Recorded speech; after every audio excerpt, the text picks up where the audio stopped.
نحمدہ ونصلی علی رسولہ الکریم اما بعد فاعوذ باللہ من الشیطان الرجیم بسم اللہ الرحمن الرحیم الیوم اکملت لکم دینکم واتممت علیکم نعمتی ورضیت لکم الاسلام دینا قال النبی صلی اللہ علیہ وسلم من مات یشرک باللہ دخل النار ومن مات لم یشرک باللہ دخل الجنہ۔ صدق اللہ المولان العظیم وصدق رسولہ النبی الکریم ونحن علی ذلک لمن الشاہدین والشاکرین والحمد للہ رب العالمین۔ مسعودی فرقی جو میں کہتا ہوں کہ ایک بہت بڑی فتنی ہے، یہ فتنہ میں نہیں کہتا کیونکہ فتنہ بہت بڑا ہوتا ہے، یہ ایک فتنی جو مسعودی فرقی ہے جنہوں نے پورے اسلاف امت کو کافر قرار دیا ہے، اور تمام مسلمان اپنے آپ کو اہل سنت کہہ کے وہ الحمدللہ قرآن و سنت پہ عمل کر رہے ہیں، اور اہل سنت کہتے ہی اسے ہیں جو قرآن اور سنت پہ عمل کرے۔ تو انہوں نے سب کو جو ہے کافر، جو بزرگ ہیں، ولی ہیں، عالم ہیں، سارے کے سارے نعوذ باللہ کافر ہیں، حتیٰ کہ جن ماں باپ کی تابعداری کا اور خدمت کا کہ جو کلمہ گو ہے، اللہ کو وحدہ لا شریک سمجھتا ہے، حضور صلی اللہ علیہ وسلم کی نبوت، ختم نبوت پہ ایمان رکھتا ہے، مرنے کے بعد جنت اور جہنم پہ ایمان ہے، حساب کتاب پہ ایمان ہے، تو ان والدین کو جو ہے وہ کافر اور مشرک کہنا۔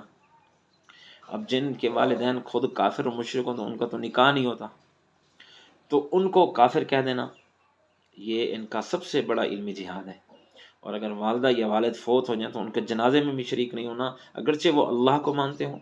رسول اللہ صلی اللہ علیہ وسلم کی ختم نبوت پہ ایمان رکھتے ہوں، ان کو یہ کافر قرار دے دیں۔ جبکہ حضور صلی اللہ علیہ وسلم نے اس صحابی کو جس نے ایک کلمہ پڑھنے والے کو قتل کر دیا تھا، تو چونکہ جہاد کے لڑائی کے درمیان میں اس نے کہا لا الہ الا اللہ محمد رسول اللہ، اشہد ان لا الہ الا اللہ واشہد ان محمد عبدہ ورسولہ، قتل کر دیا۔ جب اللہ کے نبی علیہ السلام تک یہ بات پہنچی تو آپ نے فرمایا کہ آپ نے قتل کیوں کیا جب اس نے کلمہ پڑھا؟ اس نے کہا اللہ کے نبی، اس نے اللہ کے خوف سے، یعنی دل سے نہیں پڑھا تھا، اوپر سے موت کے خوف سے پڑھ لیا تھا۔ تو آپ علیہ الصلوۃ والسلام فرمایا اشککت قلبہ، کیا تو نے اس کے دل کو پھاڑ کے دیکھ لیا تھا کہ وہ کس وجہ سے پڑھا تھا؟ بس کلمہ پڑھ لیا ہے تو اس کی وجہ سے اللہ پاک کے ساتھ معاملہ ہے، دلوں کے راز اللہ ہی جانتے ہیں۔ تو وہاں اس نے نہ ختم نبوت کا اقرار کیا، نہ جنت جہنم کا، کسی چیز کا نہیں، صرف کلمے کا اقرار کیا۔ تو اس کے بارے میں اللہ کے نبی علیہ السلام فرمایا اس کو قتل نہیں کرنا چاہیے تھا۔ لیکن یہ حضرات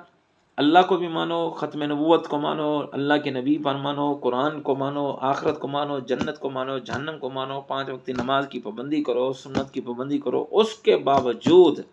اگر اس فرقی میں شامل نہیں تو کافر ہیں، چاہے وہ باپ ہے، ماں ہے، اس کے جنازے تک نہیں پڑھتے۔ اتنی بڑی فتنہ، اتنا بڑا فرقہ، اور کوئی آدمی اپنے آپ کو اہل سنت کہہ دے تو کہتے ہیں اس وجہ سے یہ کافر ہو گئے۔ لیکن ان کو پتہ نہیں ہے کہ تمام اسلاف امت اپنے آپ کو اہل سنت کہتے ہیں، مسلمان اہل سنت ہی مسلمان ہوتے ہیں جو حضور صلی اللہ علیہ وسلم کی سنت پہ، اہل سنت کا کیا معنی ہے؟ جو حضور صلی اللہ علیہ وسلم کی سنت پہ عمل کرتا ہو، اپنے آپ کو اہل سنت کہتے ہیں۔ تو یہ اس سنت کے معنی میں کہتے ہیں کہ نہیں جو حضور صلی اللہ علیہ وسلم کی سنت پہ عمل کریں وہ کافر ہے، نعوذ باللہ۔ حالانکہ جو مسلم شریف ہے اس کے 11 نمبر صفحے پر، بلکہ میں عربی آپ کو دکھاؤں تو چونکہ یہ زیادہ تو عام طور لوگ وہ لکھتے ہیں جو اردو جانتے ہیں، تو اس لیے میں عربی جو اوریجنل کتب ہیں مسلم کی اس کے 11 نمبر صفحے پر، اور جو ترجمہ ہے اس کا میں اس کو آپ کو دکھا دیتا ہوں تاکہ آپ جب اس کو دیکھیں، یہ دیکھ لیں آپ، یہ مسلم شریف ہے، یہ ترجمہ آپ دیکھ لیں، یہاں سے یہ کہتے ہیں کہ جو اپنے آپ کو اہل سنت کے وہ کافر ہے، یہ مسلم شریف ہے، صحیح مسلم اس کی جلد نمبر 1 اور مقدمے میں ہے، یعنی جو عربی ہے اس کے 11 نمبر صفحہ جو اوریجنل کتاب ہے، اور اس کے 32 نمبر صفحے پر آپ دیکھ لیں، خود مقدمے کے اندر علامہ ابن سیرین رحمہ اللہ کا یہ قول نقل کیا گیا ہے، لم یکون یسألون عن الاسناد فلما وقعت الفتنة قالوا سموا لنا رجالکم فینظر الى اہل السنة فیؤخذ حدیثهم وینظر الى اہل البدع فلا یؤخذ حدیثہم۔ دیکھیں اہل سنت کا لفظ انہوں نے اہل بدعت کے مقابلے میں لکھا ہے، کافر اور مسلمان کے مقابلے میں نہیں، کہ اہل سنت ہی تو مسلمان ہوتے ہیں۔ اب آپ خود اندازہ کریں، یہ اہل سنت کا لفظ کھڑا ہے مسلم شریف حدیث کی کتاب، اس کے 11 نمبر صفحے پر یہ اہل سنت کا لفظ کھڑا ہے۔ لیکن یہ ایسے علم کے کورے ہیں جنہوں نے اہل سنت کو کافر قرار دے دیا۔ تو خود علامہ ابن سیرین کہتے ہیں پہلے تو حدیث کی سند کے بارے میں بحث نہیں ہوتی تھی۔ یہ کہتے ہیں کہ صحابہ کے دور میں اہل سنت کہتے تھے آپ نے آپ کو، تو صحابہ کے دور میں صحیح حدیث ضعیف حدیث یہ ہوتی تھی، صحابہ کے دور میں بخاری کی حدیث ہوتی تھی، مسلم کی حدیث ہوتی تھی، پھر ان کو بھی چھوڑ دیں آپ۔ بخاری کی حدیث صرف اس لیے ہے کہ امام بخاری رحمۃ اللہ نے جو بخاری لکھی ہے تو منسوب ہے، حدیث تو رسول اللہ صلی اللہ علیہ وسلم کی ہے۔ اگر اللہ کے نبی کے دور کی بات دیکھی جائے تو اس وقت بخاری تھی تو پھر بخاری کو چھوڑ دیں، مسلم تھی اس وقت مسلم کو چھوڑ دیں، ابن ماجہ تھی ابن ماجہ کو چھوڑ دیں، یہ تو بعد میں ہے۔ لیکن ہے بخاری کی حدیث، لیکن اصل میں وہ حدیث رسول اللہ صلی اللہ علیہ وسلم کی ہے، نقل کرنے والے امام بخاری رحمہ اللہ ہے۔ تو اس لیے اب یہ دیکھ لیں کہ حدیث کی کتاب میں انہوں نے خود کہا ہے کہ پہلے تو سند کی بحث نہیں ہوتی تھی، حدیث صحیح ضعیف یہ نہیں ہوتی تھی، لیکن فلما وقعت الفتنہ، جب اس مسعودی فرقی جیسے بہت سارے اہل بدعت آ کر اپنے آپ کو مسلمان اہل سنت باور کرانے لگے، تو فرمایا پھر انہوں نے کہا کہ سموا لنا رجالکم، اب جب حدیث بیان کی جائے گی تو اس کی سند بھی لازمی بیان کرو، تاکہ دیکھیں کہ کہیں جو ہے ایسا شخص نہ شامل ہو گیا ہو جو علم سے تو تہی دامن ہو لیکن نبی کی حدیث کو ذکر کر دے۔ تو اس وجہ سے اب دیکھا جائے گا کہ کون ہیں اس کی روایت کرنے والے، اور فرمایا کہ فَيُؤْخَذُ فَيُنظَرُ إِلَىٰ أَهْلِ السُّنَّةِ، حدیث وہ لی جائے گی جس کو اہل سنت نے روایت کیا ہو، یعنی جس حدیث کے راوی اہل سنت ہوں۔ تو اس مسعودی فرقی کو کہتے ہیں کہ یہاں تو محدثین کا اصول ہو گیا ہے کہ ان کی حدیث لی جائے گی جو اہل سنت ہیں، تو باقی اس کے علاوہ جو ہیں فرمایا فَيُنظَرُ إِلَىٰ أَهْلِ الْبِدْعَةِ، جو اہل سنت نہیں ہیں وہ تو اہل بدعت ہیں، چاہے اپنے آپ کو کچھ بھی کہتے رہیں۔ تو اس لیے میں ان کو بدعتی کہتا ہوں، کیونکہ یہ اہل سنت کے خلاف ہیں، اور محدثین کا اصول یہ ہے کہ جو اہل سنت کے خلاف ہو اس کو بدعتی کہا جائے، اور ان سے بڑا بدعتی کوئی نہیں ہے کہ جو صرف اہل سنت نام کہنے پر کفر کے فتوے لگا رہے ہیں، حالانکہ محدثین کہہ رہے ہیں کہ حدیث ان کی مانی جائے گی جو اہل سنت ہیں، راویوں کو دیکھا جائے کہ ان میں اہل سنت کون ہے تو اس کی حدیث لی جائے گی، اس کے علاوہ کسی کی حدیث نہیں جائے گی۔ تو اہل سنت کا لفظ جو ہے وہ حدیث کی کتاب میں کھڑا ہے یا نہیں کھڑا؟ مسلم شریف اوریجنل عربی کی بہت 11 نمبر صفحے پہ، اور یہ ترجمہ ہے اس کے میں نے 32 نمبر صفحہ آپ کو دکھا بھی دیا ہے، اس میں علامہ ابن سیرین کا قول نقل کیا ہے، اور تمام محدثین کا اتفاق ہے کہ حدیث جو ہے وہ کس کی لی جائے گی؟ جو اہل سنت والجماعت ہے، راوی دیکھے جائیں گے اہل سنت۔ اگر ان کو اہل سنت راوی پسند نہیں ہے، اہل سنت نام پسند نہیں ہے، تو ان سے گزارش یہ ہے کہ یہ تمام تر احادیث جو مسلم بخاری ابن ماجہ سے کبھی دکھا رہے ہوتے ہیں تو ان کو چھوڑ دیں، کیونکہ ان کی روایت میں محدثین کے اصول میں سارے کے سارے جو ہیں وہ اہل سنت ہیں، اور دیکھا جائے گا کہ اہل سنت راوی ہیں یا اہل بدعت ہیں، تو اس وجہ سے ان کو چھوڑ دینا چاہیے یہ محدثین کا۔ اب دیکھیں علامہ عبداللہ ابن مبارک رحمہ اللہ اتنے بڑے عالم ہیں، انہوں نے کیا کہا ہے؟ انہوں نے کہا ہے کہ جو ایک شخص تھا جس کا نام عمر بن ثابت تھا،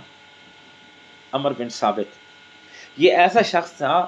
جو مسعودی فرقی والوں کی طرح سلف و صالحین کو گالیاں دیتا تھا، کہتا تھا ان کو قرآن ہی سمجھ نہیں آیا، ان کو حدیث ہی سمجھ نہیں آئی، وہ سارے کے سارے ایسے ہیں، جبکہ کافر نہیں کہتا تھا،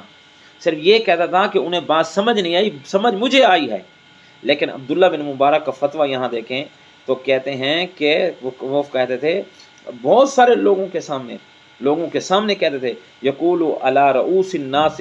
فرمایا دعوا حدیث عمر بن ثابت فانہ کان یسب السلف۔ یہ آپ دیکھ لیں، یہ مسلم شریف ہے، اس کے اندر انہوں نے خود عبداللہ بن مبارک کا قول نقل کیا ہے کہ عمر بن ثابت کی حدیث کو کبھی قبول نہیں کیا جائے گا، ان کی حدیث کو رد کر دیا جائے گا، ان کی حدیث کو جو ہے وہ ٹھکرا دیا جائے گا جو وہ ذکر کریں، کیونکہ اس کی جو ہے عدالت پہ اعتبار نہیں ہے۔ انہو یسب السلف، کہ اب جو عمر بن ثابت ہے یہ سلف صالحین کو گالیاں دیتا ہے، اس وجہ سے جو گالیاں دے اس کی کوئی بات قابل قبول نہیں ہے۔ تو یہ جو عبداللہ بن مبارک رحمہ اللہ کا جو فتویٰ ہے یہ اس مسعودی فرقی پر 100% فٹ آتا ہے، کیونکہ ان کی نماز پڑھ لیں، ان کی جو ہے آپ مسجد میں بیٹھ جائیں، ان کے ساتھ آپ بیٹھ جائیں تو صرف ایک ہی بات ہے، ایک ہی دعوت ہے، وہ ہے کہ کیا دعوت ہے؟ ایک ہی یہی دعوت ہے کہ تمام اکابرین کو گالیاں دینا، پوری امت کو کافر و مشرک کہنا، بیٹے کو باپ سے جدا کرنا، بھائی کو بھائی سے جدا کرنا، رشتہ دار کو رشتہ دار سے جدا کرنا، یہ سب سے بڑا ان کا جہاد ہو گیا ہے۔ تو مجھے آپ بتائیں، محدثین کے اصول سے تو ان کی کسی بات کو بھی تسلیم نہیں کیا جائے گا، اور محدثین کے اصول کے مطابق صرف اہل سنت کی بات کو مانا جائے گا، جس کو یہ کافر کہتے ہیں۔ اور انہوں نے کہا جو سلف صالحین کو برا بھلا کہے تو اس کی بات کو تو تسلیم ہی نہیں کیا جائے گا، تو محدثین کی نظر میں تو یہ فارغ ہو چکے ہیں۔ اور اتنی بڑی بڑی باتیں، بڑی عجیب عجیب ان کے عقائد اور نظریات ہیں۔ مثال کے طور پر ایک آدمی کہے اشہد اللہ الہ الا اللہ و اشہد ان محمد عبدہ و رسول، کلمہ اس نے پڑھ لیا، اللہ کو وحدہ لا شریک مان لیا، حضور صلی اللہ علیہ وسلم کی ختم نبوت پہ ایمان لے آیا، اہل سنت اپنے آپ کو کہتا ہے، کوشش کرتا ہے کہ سنت کے مطابق زندگی ہو، گناہوں سے بچنے کی کوشش کرتا ہے، قبر پہ جو ہے، قبر و آخرت پہ اس کا ایمان ہے، اور جنت و جہنم پہ اس کا جو ہے وہ ایمان ہے کہ واقعی اللہ سبحانہ و تعالیٰ نے اس کو بنایا ہے۔ تو آپ ان سے پوچھیں ایسا عقیدہ رکھنے والا مسلمان ہے یا نہیں؟ آپ کس سے پوچھ رہے ہیں؟ وہ کہیں گے صاحب ذرا مسلمان ہے جو اللہ کو وحدہ لا شریک سمجھتا ہے، حضور صلی اللہ علیہ وسلم کی ختم نبوت پہ ایمان رکھتا ہے، قرآن پہ ایمان رکھتا ہے، اور کیا اسلام کے لیے ماننے کے لیے اور کیا چاہیے؟ آپ ان سے پوچھ لیں تو یہ فوراً کہیں گے کہ یہ وہ سب کچھ مانتا ہے، ٹھیک ہے، لیکن یہ بتائیں کہ مسعود احمد کو بھی اپنا امام مانتا ہے یا نہیں مانتا؟ وہ کہے صرف مسعودی فرقی میں وہ شامل نہیں ہے، تو یہ کہیں گے جتنا بھی وہ صحیح عقیدے کا آپ بتا رہے ہیں وہ کافر ہے۔ مسلمان ہونے کے لیے اللہ کو وحدہ لا شریک سمجھنا، یا حضور صلی اللہ علیہ وسلم کی ختم نبوت پہ ایمان لانا، یا جنت و جہنم کو ماننا اتنا ضروری نہیں ہے۔ اس کے ایمان کی یہ شرط نہیں، ایمان کی یہ شرط ہے کہ مسعودی فرقے میں شامل ہو جاؤ، بس یہ شرط ہے، پھر وہ مسلمان ہے، اس کے علاوہ مسلمان نہیں۔ آپ بتائیں اس سے بڑی تباہی اور کیا ہو سکتی ہے؟ آپ اللہ کے رسول کی محبت کہیں کہ ایمان کا حصہ ہے۔ حضور صلی اللہ علیہ وسلم فرمایا لا یؤمن احدکم حتی اکون احب الیہ من والدہ وولدہ والناس اجمعین۔ اللہ کے رسول کی محبت آپ کے دل میں ہو، اللہ کی محبت آپ کے دل میں ہو، اہل بیت کی محبت آپ کے دل میں ہو، صحابہ کی محبت آپ کے دل میں ہو، اولیاء اللہ بزرگان دین کی محبت آپ میں ہو، لیکن آپ ان سے پوچھیں کہ اللہ اور اس کے رسول سے محبت کرنے والا، صحابہ اہل بیت سے محبت کرنے والا، اولیاء اللہ بزرگان دین سے محبت کرنے والا کیا مسلمان ہے؟ یہ فوراً آپ سے پوچھیں گے ان کی محبتیں تو اپنی جگہ ہیں، لیکن مسعود احمد کی محبت ہے یا نہیں ہے؟ آپ کہیں کہ باقی سب کی ہے لیکن مسعود کو تو میں جانتا ہی نہیں ہوں، تو کہیں گے جی وہ کافر ہے۔ لیکن آپ جا کر صرف اتنا کہہ دیں کہ مجھے مسعود احمد سے محبت ہے، مجھے آپ کی فرقی سے محبت ہے اور میں اس میں آ گیا ہوں، تو یہ کہیں گے خیر سے آپ مسلمان ہیں۔ تو مجھے بتائیں اس سے بڑا اور کیا ہو سکتا ہے ظلم؟ بتائیں۔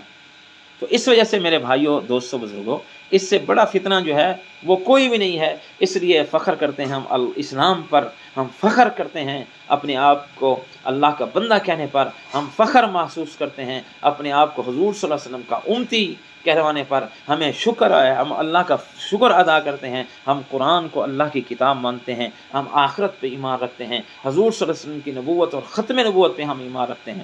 تو اس کے باوجود ہم گمراہ ہو گئے۔ اور جو یہ آدمی مسعود احمد کو صرف اپنا امیر بنا لے اور اس مسعودی فرقی میں شامل ہو جائے، تو مجھے آپ بتائیں کہ وہ صرف مسلمان ہے؟ تو اس سے بڑی آپ گمراہی کھول سکتے ہیں؟ آپ دیکھیں کہ قرآن پاک میں جہاں بھی آپ پڑھیں، اللہ نے مسلمان کا لفظ کافر کے مقابلے میں ذکر کیا ہے، اور ان ظالموں نے یحرف الکلم عن مواضعہ کے تحت یہودیوں کی طرح اس مسلمان کا معنی بدل دیا۔ دیکھ اللہ سبحانہ و تعالیٰ نے قرآن عظیم کے اندر کیا ارشاد فرمایا، مجھے آپ بتائیں۔ اللہ پاک فرماتے ہیں ما کان ابراہیم یہودیا ولا نصرانیہ ولکن کان حنیفا مسلما۔ اللہ پاک نے یہاں پر مسلمان کا لفظ کس کے مقابلے میں ذکر کیا؟ وما کان من المشرکین۔ فرمایا اللہ یہ یہودی ہیں یا نصرانی ہے، وہ حضرت ابراہیم نہیں تھے، وہ مسلمان تھے، تو مسلمان کا لفظ یہودی اور نصرانی کے مقابلے میں قرآن نے کہا ہے، اور یہ اہل سنت کے مقابلے میں۔ مجھے بتائیں قرآن کا انکار یا قرآن کی جو ہے وہ تفسیر کا انکار اور یہ تردید ہے یا نہیں ہے؟ آپ مجھے بتائیں۔ اللہ نے جہاں بھی یأمرکم بالکفر بعد اذ انتم مسلمون، اللہ پاک نے خود تمہیں کیا یہ حکم دیا ہے؟ سورۃ آل عمران کی آیت ہے کہ اللہ نے تمہیں یہ تو نہیں کہا کہ تم ایمان لانے کے بعد کفر اختیار کر لو، تو یہاں کفر کو ایمان کے مقابلے میں ذکر کیا گیا ہے، اسلام کو مسلم لفظ کو ایک کفر کے مقابلے میں استعمال کیا گیا ہے، اور ان ظالموں نے کیا کیا ہے کہ اس کو اٹھا کر اہل سنت کے مقابلے میں لے آئے ہیں۔ تو یہ قرآن کے اندر تبدیلی نہیں ہے تو اور کیا ہے؟ اس طرح قرآن عظیم میں اللہ سبحانہ و تعالیٰ ارشاد فرماتے ہیں ربما یود الذین کفروا لو کانوا مسلمین۔ کہ اس دن قیامت کا جب دن ہوگا بہت سارے کافر وہ روئیں گے اور خیش کریں گے اور کہیں گے کاش ہم مسلمان ہوتے. تو یہاں بھی مسلمان کا لفظ کفر کے مقابلے میں آیا ہے. میرا چیلنج ہے ان کو قیامت کی صبح تک پورے قرآن میں یہ حضور صلی اللہ علیہ وسلم کی حدیث مبارکہ میں یہ کفر اس مسلمان کا لفظ اہل سنت کے مقابلے میں دکھا دیں، حنفی شافی مالکی حنبلی کے مقابلے میں دکھا دیں، اہل حدیث کے مقابلے میں یہ مسلمان کا لفظ دکھا دیں. ہم ان کو ماننے کے لیے تیار ہیں، لیکن یہ زہر کا پیالہ پی لیں گے. ان کے پاس نہ قرآن کی آیت ہے نہ حدیث سے رسول اللہ صلی اللہ علیہ وسلم ہے کہ مسلمان کا جو لفظ ہے وہ اہل سنت کے مقابلے میں ہے. یہ کبھی بھی نہیں ہے. مسلمان کا جب بھی لفظ آیا ہے وہ کافر کے مقابلے میں آیا ہے. الحمدللہ ہم مسلمان ہیں کفر کے مقابلے میں، اور اہل بدعت جو یہ مسعودی فرقے اور اس جیسے جتنے بھی اہل بدعت ہیں ان کے مقابلے میں ہم اہل سنت ہیں، حضور صلی اللہ علیہ وسلم کی سنت پر عمل کرتے ہیں. اور آپ یہ دیکھیں کہ قرآن کی آیت ہے یوم تبیض وجوہ وتسود وجوہ، یہ قرآن پاک کی آیت ہے. ٹھیک ہے، قرآن پاک میں جب یہ آیت ہے کہ اس دن قیامت کے دن بہت سارے ایسے چہرے جو قیامت کے دن بھی روشن ہوں گے، اور بہت سارے چہرے جو یہاں پہ اگر دیکھا جائے تو ان پہ لعنت برس رہی ہے، تو قیامت کے دن بھی لعنت برس گی حضور صلی اللہ علیہ وسلم کی سنت کو چھوڑنے کی جو ہے، اور مسلمانوں پر کفر کے فتوے لگانے پر اللہ سبحانہ و تعالیٰ نے ان کے چہروں پر اس دن بھی لعنت ڈال دی. لیکن یہ یوم تبیض وجوہ یہ لوگ کون ہیں؟ تفسیر در منصور آپ اٹھا لیں تو اس در منصور کے 63 نمبر صفحے اور جلد نمبر 2 میں حضرت عبداللہ بن عباس رضی اللہ تعالیٰ کا یہ فتویٰ موجود ہے. وہ کہتے ہیں کہ ان یوم تبیض وجوہ سے مراد اہل سنت والجماعت، اہل سنت والجماعت کہلانے والے